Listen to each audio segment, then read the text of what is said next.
piece of property, all right? Even the United States and Canada weren't separated yet. But in this area, what was known, and the indigenous people that lived here were known as the Hottentots, all right? And they would have lived in houses like that on the wall. See that house? That's called a long house. Teepees were used more on the prairies. Teepee was more of a tent. Pick it up, go. The longhouse is more of like an apartment building. Stay, right? That would have been the dwellings they lived in here in Niagara.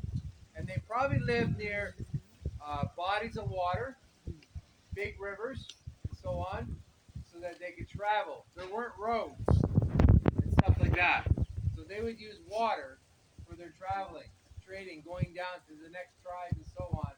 Trade their belongings. That's how they survived.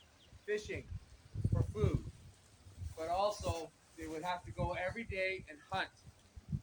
Now, when the pioneers came over, the pioneers met up with the indigenous people as the indigenous people that told the pioneers where the maple sweet sap came from, what tree.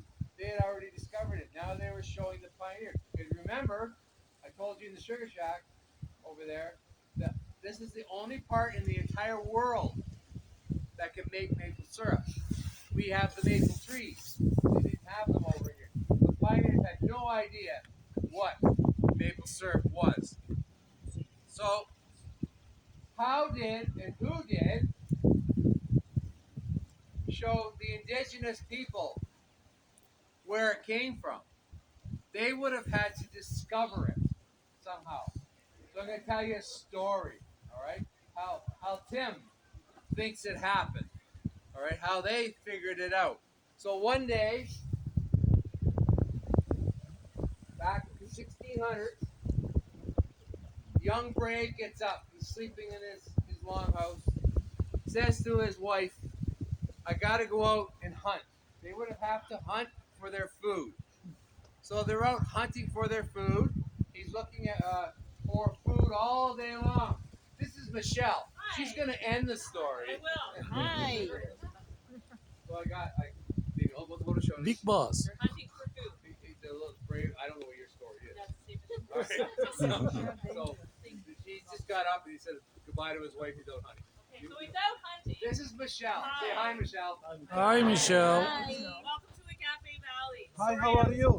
I'm well, thank you. How are you? Michelle, you might want to tell us what a braid is.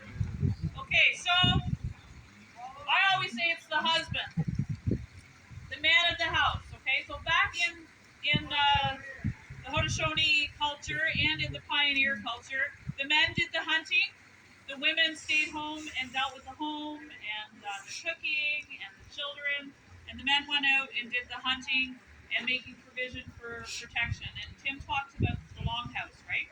Right. Okay, so that's what a young brave is. So it's just the husband. So he goes out hunting, and I've only ever told this to children. I've never done an adult tour except for the one I just did there. So bear with me. But so this husband says to his wife, I'm gonna go hunting. So she says goodbye, be safe. And so he's out and he's looking and looking, can't see anything, and all of a sudden he sees a little rabbit. Bunny. You know what a rabbit is, right? What's a rabbit? Rabbit? Yeah. Yeah. So he sees this rabbit. He thinks, oh, that's good to eat.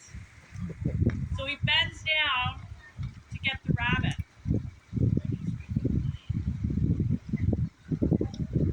Takes his axe, rolls it. Rabbit gets away. No rabbit dies in my story.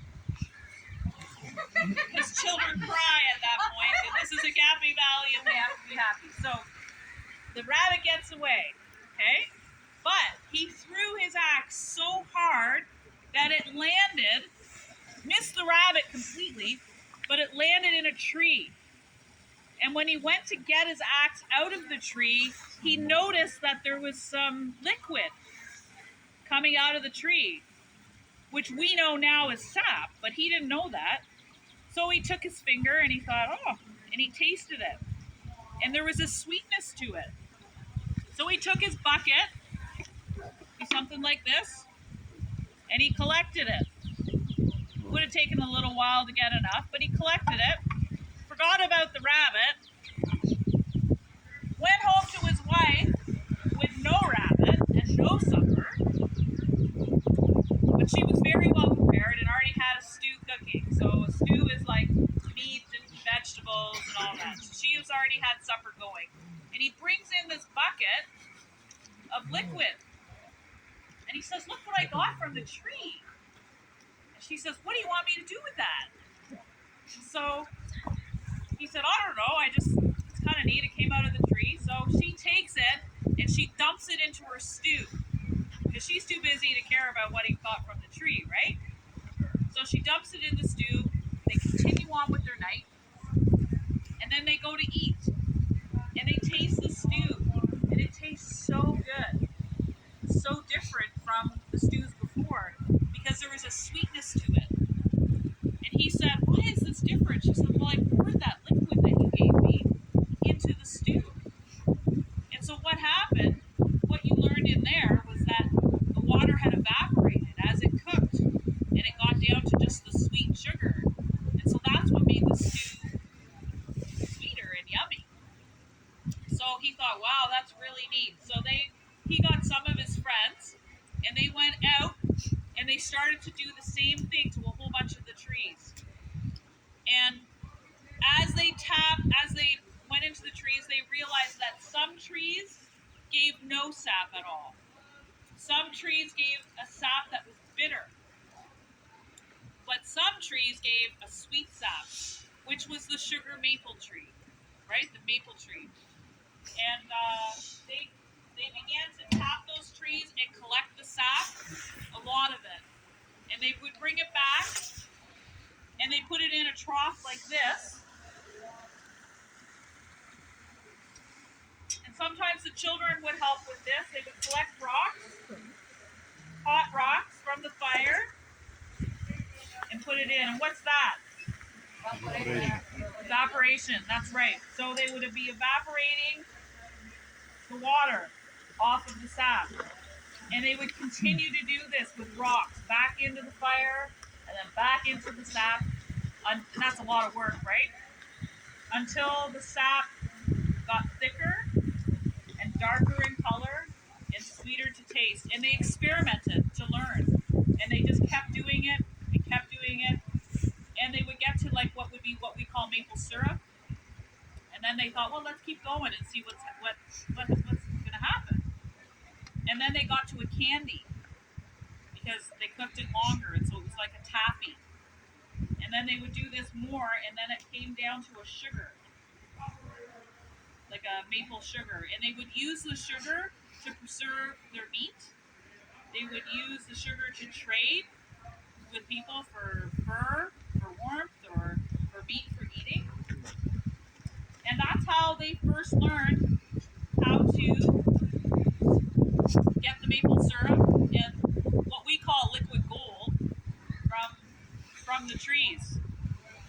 So then the pioneers started to emigrate to the Niagara region. And so they didn't know a lot about our winters and our climate. And so a lot of you've all immigrated just recently, right? Or yes. Some might be here longer, some might be here. So you're all relatively new to Canada, right? Right. So I'm talking about the first immigrants to Canada, which were the pioneers. And a lot of them paved the way for new immigrants to come to this country. A lot of them died in the process because our winters they're not as hard as they used to be, but they used to be very hard. And a lot of them died immigrating to this country. And the Haudenosaunee people, when they came, the pioneers immigrated, they helped them.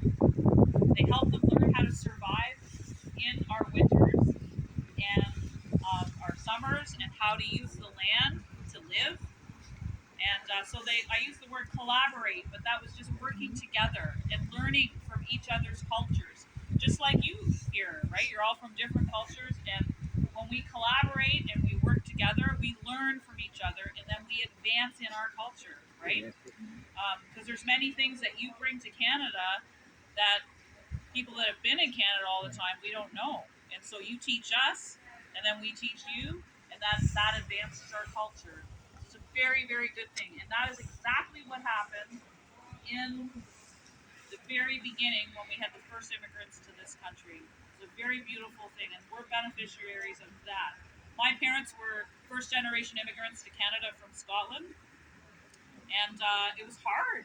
It was very hard for them, right? Like, because they had never really seen snow before, and so it was hard for them. But they stuck it out, and here we are today. But anyway, so we're going to move to the next station, and that's what we call the pioneer station. So we're going to learn about the pioneers and what they brought from their culture to the Aboriginal people to help with the maple syrup. They helped in a lot of different ways, but we're talking about maple syrup here. So I'm going to show you what they brought.